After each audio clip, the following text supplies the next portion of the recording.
जय हिंद। समझते हैं हम लोग आज के क्लास में द्विघात बहुपद के बारे में। इससे पहले हमने आपको बहुपद का पूरा डिटेल्स बताए थे, जो भी शुरुआती बात था उस सब का चर्चा किए हैं इस पहले वाले वीडियो में, और ख़ास करके रैखिक बहुपद के बारे में चर्चा किए हैं। और बहुपद क्या होता है, उसका एग्जाम्पल, कब बहुपद होगा कब बहुपद नहीं होगा, इस सब का हम चर्चा किए हैं पिछले वीडियो में। लेकिन आज जो हम चर्चा करने जा रहे हैं वो है द्विघात बहुपद के बारे में। मूल रूप से हम लोग आज पढ़ेंगे। तो चलिए शुरुआत करते हैं। जैसा कि नाम से ही स्पष्ट है, द्विघात बहुपद यानी कहने का अर्थ हुआ कि जिसका अधिकतम घात 2 होगा। ऐसी बहुपद जिसका अधिकतम घात कितना होगा, 2 होगा, उसे हम लोग कहेंगे द्विघात बहुपद कहेंगे।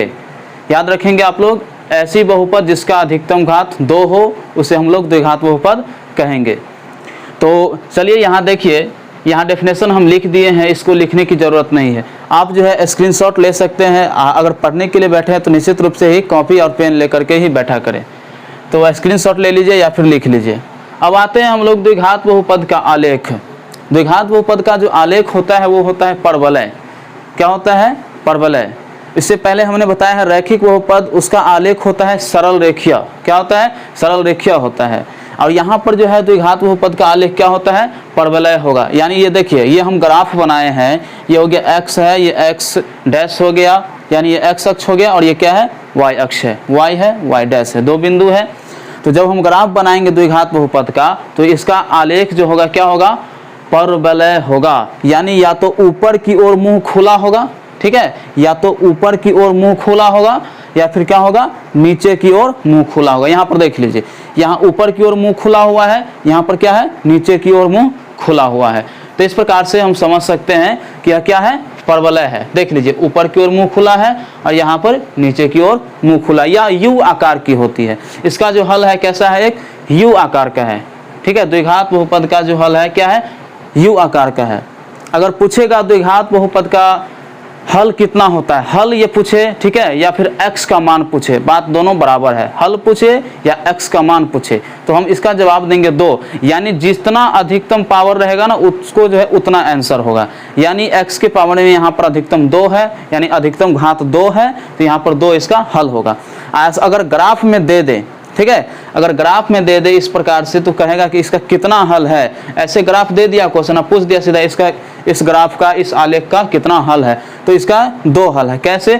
x अक्ष को देख लीजिए, ये x अक्ष है, इसको हम क्या बोलेंगे? x अक्ष बोलेंगे। तो x अक्ष को 2 बार काटा गया है, एक बार यहाँ पर काटा गया है, एक बार यहाँ पर काटा गया है, देख रहे होंगे। यानी x अक्ष को देख लीजिए, एक बार यहाँ पर काटा गया है और एक बार यहाँ पर काटा गया है, तो यानी 2 बार काटा गया है। तो जितना बार काटा जाएगा उतना हल होगा। तो यहाँ पर 2 बार काटा है, तो कितना हल है? 2 हल है। यहाँ भी देख लीजिए, यहाँ पर एक बार काटा है और यहाँ पर एक बार काटा है, यानी x अक्ष को 2 बार काटा है, तो कितना हल है? 2 हल है। इसी प्रकार से अगर ऐसे करके फिरा और ऐसे करके घुमा दे, तो 3 बार काटा तो 3 हल हो गया, 4 बार काटा तो 4 हल हो गया। लेकिन द्विघात बहुपद में याद रखेंगे हल कितना होगा? अधिकतम 2 ही हल होगा, ठीक है। अब आते हैं हम लोग द्विघात बहुपद के कुछ एग्जाम्पल।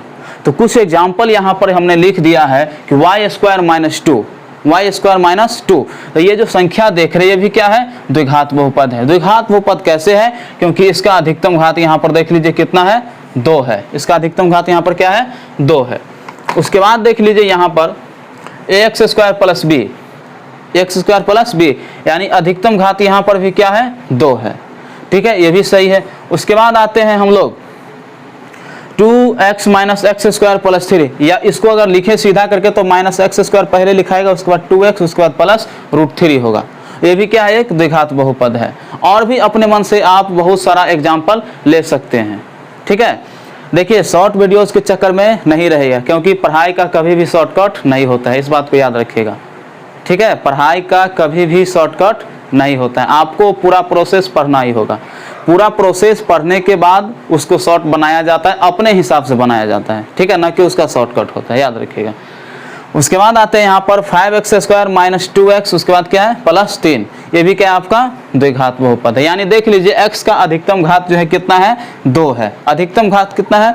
2 है। तो ऐसा समीकरण जिसका अधिकतम घात 2 होगा तो क्या कहलाएगा? आपका यहाँ पर द्विघात बहुपद कहलाएगा, ठीक है।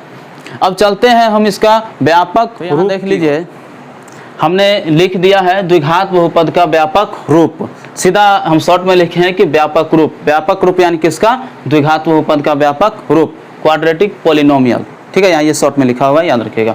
तो हम यहाँ पर देखते हैं कि ax square plus bx plus c, यानी जो भी द्विघात बहुपद होगा ना वो इसके रूप का होगा। व्यापक रूप का अर्थ होता है जो दिया रहेगा समीकरण उसके रूप का होगा। तो व्यापक रूप है ax square plus bx plus c, तो इसके रूप का होगा आपका द्विघात बहुपद। ठीक है, एग्जाम्पल में अगर कुछ भी लेते हैं, जैसे लिए 5x square plus 3x plus 2 ये लिए, तो यहाँ देख लीजिए, यानी ये a के स्थान पर क्या है? a क्या है?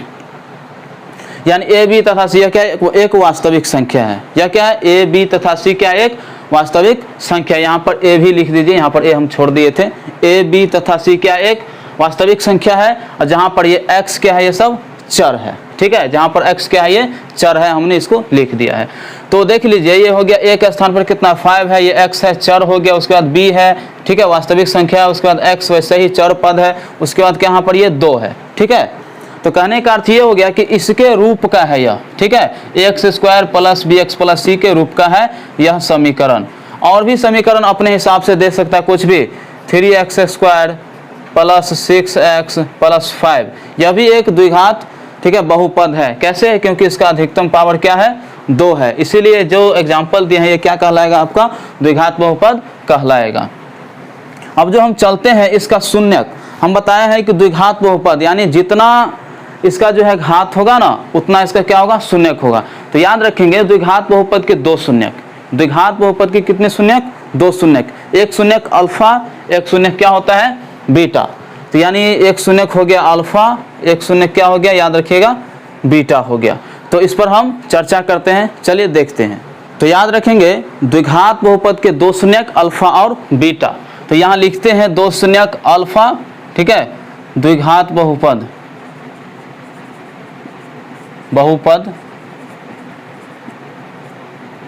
के 2 शून्यक। शून्यक कहने का मतलब होता है x का मान। शून्यक कहने का मतलब क्या होगा? x का मान। कितना क्या क्या है? एक अल्फा है और एक क्या है? बीटा है। अल्फा हम ऐसे लिखेंगे, बीटा हम ऐसे लिखेंगे। देख लीजिए, तो इससे फॉर्मूला विदित होता है। 2 फॉर्मूला यहाँ पर निकलता है। एक शून्यकों का योग निकलता है, एक शून्यकों का गुणनफल निकलता है। एक शून्यकों का योग, एक शून्यकों का गुणनफल। तो शून्यकों का योग कहने का मतलब ये अल्फा जोड़ बीटा क्या होगा? अल्फा जोड़ बीटा। तो पहले हम हिंदी में लिख देते हैं शून्यकों का योग। शून्यकों का योग हो गया आपका, क्या हो गया? यहाँ पर देख लीजिए, माइनस एक्स का गुणांक क्या होगा? माइनस एक्स का गुणांक, माइनस एक्स का गुणांक बट्टा एक्स स्क्वायर का गुणांक, एक्स स्क्वायर का गुणांक। यह आपका क्या हो गया? फॉर्मूला हो गया। तो इसे आप याद रखेंगे। ठीक है, यहाँ पर कलर आप लोग चेंज कर लीजिएगा, अच्छा लगेगा देखने में। तो देख लीजिए, तो शून्यकों का योग अगर इसको दूसरे भाषा में लिखे हम, तो दूसरे भाषा में हम लिख सकते हैं कैसे? देख लीजिए, शून्यकों का योग हो गया यानी 2 शून्यक दिया हुआ है, तो अल्फा अजोड़ बीटा। तो यहाँ पर हो गया अल्फा अजोड़ बीटा। यहाँ माइनस एक्स का गुणांक, तो माइनस एक्स का गुणांक आप माइनस ऐसे ही रहने दीजिए। ठीक है, माइनस ऐसे ही रहने दिए। उसके बाद x का गुणांक यहाँ देख लीजिए क्या है, यानी x के गुणा में क्या है? b है। x के गुणा में क्या है? b है। तो यहाँ देख लीजिए x के गुणा में b हो गया, तो यहाँ हो गया माइनस x का गुणांक यानी b माइनस b बट्टा एक्स स्क्वायर। तो यहाँ है एक्स स्क्वायर, व्यापक रूप में देख लीजिए यहाँ पर ये एक्स स्क्वायर है। ठीक है, तो एक्स स्क्वायर का गुणांक क्या है? a है। एक्स स्क्वायर का गुणांक क्या है? a है। देख लीजिए, तो यहाँ पर क्या होगा? माइनस b बट्टा a। तो इस प्रकार से देखें तो हमें शून्यकों का योग यानी अल्फा प्लस बीटा, तो अल्फा प्लस बीटा बराबर एक फार्मूला निकल के आया, वो क्या है? माइनस बी बट्टा ए। दूसरे भाषा में कहे तो माइनस एक्स का गुणांक और बट्टा में हो जाएगा एक्स स्क्वायर का गुणांक हो गया। क्लियर हो गया होगा। अब जो हम चलते हैं, शून्यकों का योग हो गया, एक होता है शून्यकों का गुणनफल। क्या होता है? शून्यकों का गुणनफल होता है। तो शून्यकों का गुणनफल हम कैसे ज्ञात करेंगे? लेकिन उससे पहले हम एक सवाल, एक छोटा सा एक सवाल इस पर हम दे देते हैं। जैसे इक्वेशन कुछ भी दे दिया, ठीक है, जैसे इक्वेशन दे दिया, क्वेश्चन दे दिया, आप भी क्वेश्चन नोट कर लीजिएगा। 3x स्क्वायर, ठीक है, माइनस 2x प्लस 3 बराबर 0 ये दे दिया। इसमें कहा कि आपको शून्यकों का योग ज्ञात कीजिए। क्या कहेगा? शून्यकों का योग ज्ञात कीजिए। तो शून्यकों का योग आप जानते हैं अल्फा प्लस बीटा। क्या होता है? Alpha plus beta. तो अल्फा प्लस बीटा आप ऐसे लिखिए, ठीक है, अल्फा प्लस बीटा। अब माइनस बी बट्टा ए फॉर्मूला है, तो माइनस बी बट्टा ए फॉर्मूला हमने लगाया। उसके बाद माइनस ऐसे ही लिख दिया। बी के स्थान पर देख लीजिए -2 है। बी के स्थान पर क्या है? यहाँ पर -2 है। तो यहाँ देख लीजिए, ये बी के स्थान पर क्या? -2, तो -2 ऐसे ही लिख दीजिए। उसके बाद ए के स्थान पर देख लीजिए, यहाँ पर 3 है। एक्स तो कुछ नहीं, वैसे ही छोड़ देंगे, ठीक है। यहाँ पर ए के स्थान पर देख लीजिए क्या है? 3 है। तो यहाँ पर हो गया ये माइनस और माइनस प्लस हो जाएगा, क्योंकि गुना में है तो 2/3 हो गया। तो ये आपका क्या हो गया? आंसर हो गया। इस प्रकार से क्वेश्चन पूछा जाता है। ये इक्वेशन दे देगा और कहेगा कि ज्ञात कीजिए कि शून्यकों का योगफल क्या होता है। अब चलते हैं 1 और 2 और क्वेश्चन देखते हैं, उसके बाद नेक्स्ट फॉर्मूला की ओर हम लोग चलेंगे। तो देखिए यहाँ पर 2 इक्वेशन हमने दिया है, और इक्वेशन यानी क्वेश्चन है 5x² + 2x + 3। इसका जो है शून्यकों का जोड़ ज्ञात करना है। तो शून्यकों का जोड़ यानी योग ज्ञात करेंगे, तो अल्फा प्लस बीटा बराबर हम यहाँ पर क्या करेंगे? फॉर्मूला लगाएंगे। तो अल्फा प्लस बीटा बराबर फॉर्मूला यानी शून्यकों का योग, ठीक है, शून्यकों का योगफल हम ज्ञात कर रहे हैं। तो शून्यकों का योग यानी अल्फा प्लस बीटा बराबर लगाएंगे -b/a लगाएंगे, ठीक है। अल्फा जोड़ बीटा बराबर -b/a। तो यहाँ पर देख लीजिए, पहला सवाल में अगर देखें तो पहला हो गया b के स्थान पर क्या है? 2 है। ये x को हम नहीं लेंगे, ठीक है, क्योंकि ये x का गुणांक लेना है। तो x का गुणांक यहाँ पर क्या है? 2 है। यहाँ x² का गुणांक लेंगे, तो x² का गुणांक क्या है? 5 है, ठीक है। तो ये हो गया 5 है a के स्थान पर, b के स्थान पर क्या है? 2 है, c के स्थान पर 3 है। तो अगर इस प्रकार से अगर क्लियरिफाई करें, अलग अलग से करें, तो ये हो गया a, उसके बाद ये हो गया आपका b, ये हो गया आपका c, ठीक है। और यहाँ भी अगर क्लियर, इसको अगले क्वेश्चन में ठीक है, बाद में देखेंगे। तो आते हैं हम लोग यहाँ -b, तो माइनस आप ऐसे ही लिख दीजिए। b के स्थान पर 2 है और a के स्थान पर आपका 5 है, तो -2/5। तो -2/5 जो आप देख रहे हैं, यही आपका क्या है? आंसर हो गया, ठीक है। अब हम चलते हैं नेक्स्ट क्वेश्चन। इसमें जो दिया हुआ है नेक्स्ट क्वेश्चन वो है 6² + 3x + 2। इसको हम कैसे ज्ञात करेंगे? इसको भी ठीक इसी तरीका से हम ज्ञात करेंगे। तो a के स्थान पर यहाँ देख लीजिए कितना दिया हुआ है? 6 है। b के स्थान पर दिया हुआ है 3, c के स्थान पर दिया हुआ है 2, ठीक है। तो c का अभी चर्चा नहीं है फॉर्मूला में, तो चर्चा आगे करेंगे, गुणनफल में इसका प्रयोग हम करेंगे। तो देखिए, तो सीधा लगाते हैं, फॉर्मूला ऐसे ही लिख देंगे पहले, उसके बाद -b/a लगाएंगे। तो -b माइनस ऐसे ही लिखिए, b के स्थान पर आपका 3 हो गया, a के स्थान पर देख लीजिए कितना है? 6 हो गया। ये कटने वाला है, यानी 3 दूना 6, ऊपर में कुछ नहीं तो 1 बचा, तो यहाँ -1/2। यहाँ आपका क्या हो गया? हल हो गया। उम्मीद करता हूँ कि बहुत ही अच्छा से समझ में आया होगा। इस पर आधारित जो भी आपका सवाल होगा, एक भी सवाल नहीं छूटेगा, सब क्वेश्चन बन जाएगा, ठीक है, यानी शून्यकों का योगफल से। अब आते हैं हम लोग शून्यकों का गुणनफल, यानी शून्यकों का गुणनफल कैसे होगा? बताएं, 2 शून्यक, तो एक शून्यकों का योगफल, एक शून्यकों का गुणनफल होगा। तो चलिए देखते हैं फॉर्मूला को। तो देख लीजिए, यहाँ पर हम दे दिए हैं शून्यकों का गुणनफल, यानी शून्यकों का गुणनफल हो गया यहाँ पर अचर पद बट्टा x² का गुणांक, यानी c/a। दूसरे शब्दों में कहे तो c/a। यहाँ पर देख लीजिए, जहाँ की हम बताए थे व्यापक रूप में आपको ax² + bx + c, तो जहाँ पर x क्या है?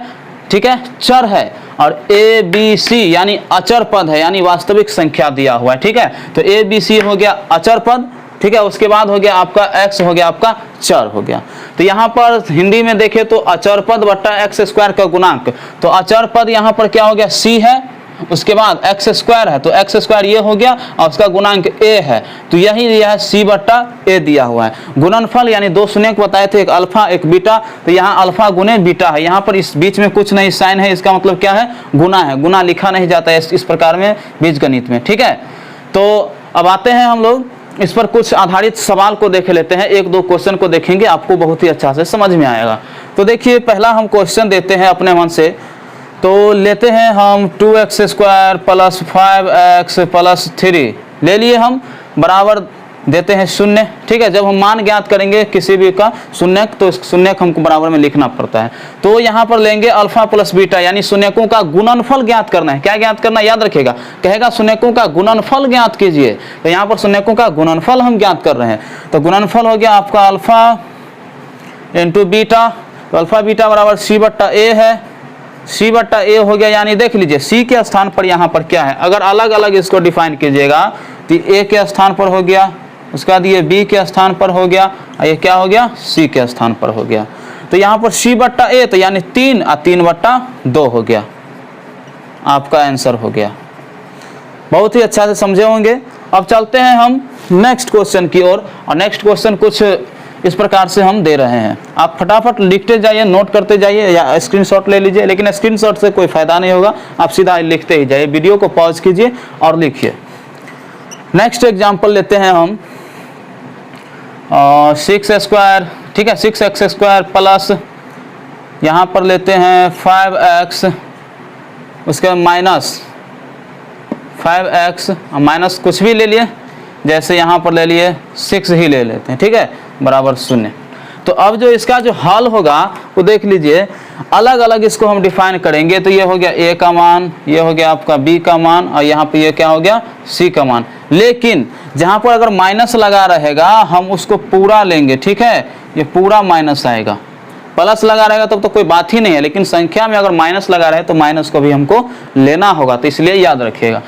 तो अल्फा बीटा बराबर सी बट्टा ए। अब सी देख लीजिए, सी के स्थान पर 6 है, ए के स्थान पर भी 6 है, यहाँ पर लेकिन -6 होगा, और यहाँ पर क्या है, 6 है, तो 6 एकाएं 6, यानी आपका जो आंसर आ गया क्या हो गया, -1 आ गया, यह आपका हल हो गया। तो देख लीजिए कितना आसानी से क्वेश्चन हम लोग बना सकते हैं। अब एक सवाल और देख लेते हैं, ठीक है, और चलते हैं हम इसका फॉर्मूला जो होगा द्विघात बहुपद, यानी द्विघात बहुपद हम लोग कैसे ज्ञात करेंगे। जब कोई संख्या दिया रहेगा, 2 शून्यक दे दिया रहेगा, तो द्विघात बहुपद जो है कैसे हम ज्ञात करेंगे। लेकिन उससे पहले एक और सवाल हमको देखना जरूरी है, क्योंकि उसमें भी 3 सवाल बताए थे, इसमें भी हम चाहते हैं 3 सवाल आपको बता दें। 10x स्क्वायर, ठीक है, प्लस 6x माइनस 20 बराबर 0 हमने दे दिया, द्विघात बहुपद है। अब यहां पर अगर ज्ञात कीजिए तो द्विघात बहुपद बराबर फॉर्मूला याद कीजिए, अल्फा द्विघात बहुपद नहीं, यानी द्विघात बहुपद के शून्यक का गुणनफल बराबर फॉर्मूला क्या है, अल्फा बीटा, यानी सी बट्टा ए हो गया। तो सी बट्टा ए अलग अलग इसको मतलब डिफाइन कीजिए। तो ए हो गया 10 का मान, ठीक है, उसके बाद बी का मान क्या हो गया, यहाँ पर ये b हो गया 6, और यहाँ पर c हो गया 20। तो अब देख लीजिए अल्फा बीटा यानी शून्यकों का गुणनफल, तो c का मतलब है -20 और a का मतलब है 10, ठीक है, तो 10 दूना 20 हो गया। यहाँ पर जो आंसर आया -2 आ गया। तो देख लिए कितना आसानी से समझ में आ रहा होगा, कितना आसानी से हम बता दिए। अब इसे क्या कीजिए, स्क्रीनशॉट ले लीजिए या फिर लिख लीजिए। अब चलते हैं हम द्विघात बहुपद के फॉर्मूला की ओर। आईसी के साथ क्या होगा, द्विघात बहुपद समाप्त। चैप्टर द्विघात बहुपद ये जो टॉपिक है क्या होगा, समाप्त होगा। अगला टॉपिक चलेंगे हम नेक्स्ट वीडियोज में, वो होगा त्रिघात बहुपद। तो उतार लीजिए इसे। तो देख लीजिए यहाँ पर हमने फॉर्मूला लिख दिया है आपका, द्विघात बहुपद बराबर फॉर्मूला हम लिख दिए हैं। तो द्विघात बहुपद बराबर फॉर्मूला यहाँ पर है कि x square minus alpha plus beta into x plus alpha beta, ठीक है, यानी x square minus alpha plus beta into x plus alpha beta. इसका अर्थ ये हुआ कि देख लीजिए ये हो गया शून्यकों का योग, ये हो गया शून्यकों का गुणनफल हो गया। तो इस पर आधारित सवाल कैसे पूछेगा, ठीक है, इस पर आधारित जो है सवाल कैसे पूछेगा, तो चलिए हम सवाल को देखते हैं। तो देखिए सवाल कैसे पूछता है, हम सवाल लिख दिए हैं। द्विघात बहुपद ज्ञात कीजिए यदि शून्यकों का योगफल, योग यानी क्या दिया हुआ है, अल्फा प्लस बीटा आपका दिया हुआ है 5 हो, तथा गुणनफल यहाँ पर लॉ होगा, तथा गुणनफल अल्फा बीटा यानी 10 हो। तो हम कैसे ज्ञात करेंगे द्विघात बहुपद। तो द्विघात बहुपद जैसे ही ज्ञात करेंगे तो व्यापक रूप याद रखिएगा, ये हम इसको मिटाए नहीं है इसीलिए पूरा वीडियोज में, ठीक है। तो इसी के रूप का यह सवाल बन जाएगा, भले ही चिन्ह चेंज हो जाए, माइनस प्लस हो जाए, ठीक है, लेकिन ऐसे ही रहेगा, इसी के रूप का होगा यह। तो देख लीजिए यहाँ पर जो हो गया आपका द्विघात बहुपद बराबर फॉर्मूला हम लगाएंगे, ठीक है, द्विघात बहुपद बराबर फॉर्मूला लगाए यहाँ x square minus alpha plus beta into x plus alpha beta. अब देख लीजिए ये जो हो गया आपका एक्स स्क्वायर ऐसे ही लिख दीजिए माइनस अल्फा प्लस बीटा का मान है आपका कितना 5 है, 5 इंटू हो गया आपका x हो गया या फिर 5x आप लिख सकते हैं। उसके बाद यहाँ पर हो गया प्लस अल्फा बीटा का मान कितना हो गया आपका 10 हो गया। तो देख लीजिए अगर सीधा कर दिए यहाँ से इसको हटा ही दीजिए आप, ठीक है। तो आपका जो आंसर हो गया x square minus 5x plus 10, ये जो हो गया आपका द्विघात बहुपद आपको निकल के आ गया। फिर यहाँ से अगर इसको पूछ दे कि शून्यकों का योगफल ज्ञात कीजिए, शून्यकों का गुणनफल ज्ञात कीजिए, तो फिर लगाइएगा माइनस बी बट्टा ए योगफल यानी -5, ठीक है, -5 और वो जो माइनस रहेगा यानी प्लस हो जाए बटा 1। अगर इसके गुना में कुछ नहीं तो 1, तो शून्यकों का योगफल इसका 5 हो जाएगा, ठीक है। फिर यहाँ पर शून्यकों का गुणनफल यानी सी बट्टा ए, तो यहाँ सी के स्थान पर कितना है 10 है, ए के स्थान पर कुछ नहीं तो यानी 1 है, तो सी बट्टा यानी 10 बट्टा 1 तो 10 हो जाएगा। तो देख लीजिए यहाँ भी 10 है, यहाँ क्या है 5 है अल्फा बीटा, तो याद रहेगा आपको। अब चलते हैं इसी पर आधारित एक और दो क्वेश्चन हम देते हैं, तो देखते हैं आप कैसे बना पाते हैं। पहले आप वीडियोस को रोक लीजिएगा, उसके बाद बनाने का कोशिश कीजिएगा। इसको केवल मान हमको केवल चेंज करना है। तो यहाँ पर हम मान देते हैं आपको, मान दे दिए कुछ भी ले लीजिए, हमने दे दिया -2, मान यहाँ पर हमने दे दिया -2, मार्कर थोड़ा सा इंक डालना होगा, -2 हो गया। उसके बाद तथा गुणनफल हम दे देते हैं यहाँ पर 5 दे दिए, ठीक है। अब देख लीजिए एक्स स्क्वायर ऐसे ही लिख दीजिए माइनस योगफल यहाँ पर अल्फा बीटा दिया हुआ है -2, तो यहाँ पर -2 ऐसे ही लिख दीजिए, ये x हो जाएगा और प्लस अल्फा बीटा का मान यहाँ पर 5 है, ऐसे ही लिख दीजिए। अब एक लाइन और लिख दीजिए ताकि अच्छा रहेगा सरलीकरण में। तो एक्स स्क्वायर ये माइनस और माइनस क्या हो जाएगा, गुना होके प्लस हो जाएगा, तो प्लस 2x हो जाएगा और जोड़ यहाँ पर क्या हो गया 5 हो गया। तो देख लिए कितना आसानी से सवाल सब बनाया जा सकता है, ठीक है। वीडियोस को एक बार में नहीं समझ में आए तो 2 बार में देखिए, 3 बार में देखिए।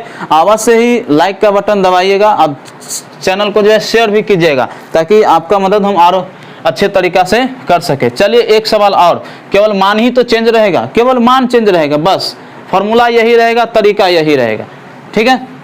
तो देखिए यहाँ पर हम लेते हैं -6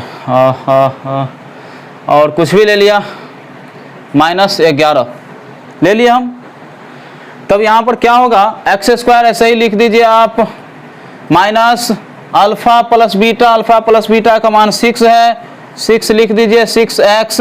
उसके बाद प्लस अल्फा बीटा का मान क्या है -11 है, ठीक है, -11 है। तो अब यहाँ पर इसको सीधा कर दीजिए, सीधा करने के दरमियान क्या हो जाएगा, ये एक्स स्क्वायर हो जाएगा -6x हो जाएगा, ठीक है। माइनस में 6x से गुना करेंगे, सब गुना में ही है तो -6x, यहाँ प्लस माइनस गुना में है तो क्या हो जाएगा माइनस हो जाएगा -11। यह आपका क्या हो गया, यानी एक्स स्क्वायर -6x -11 बराबर क्या हो गया 0, बराबर 0 लिखे या ना लिखे, ठीक है। इतना आपको द्विघात बहुपद ज्ञात हो गया।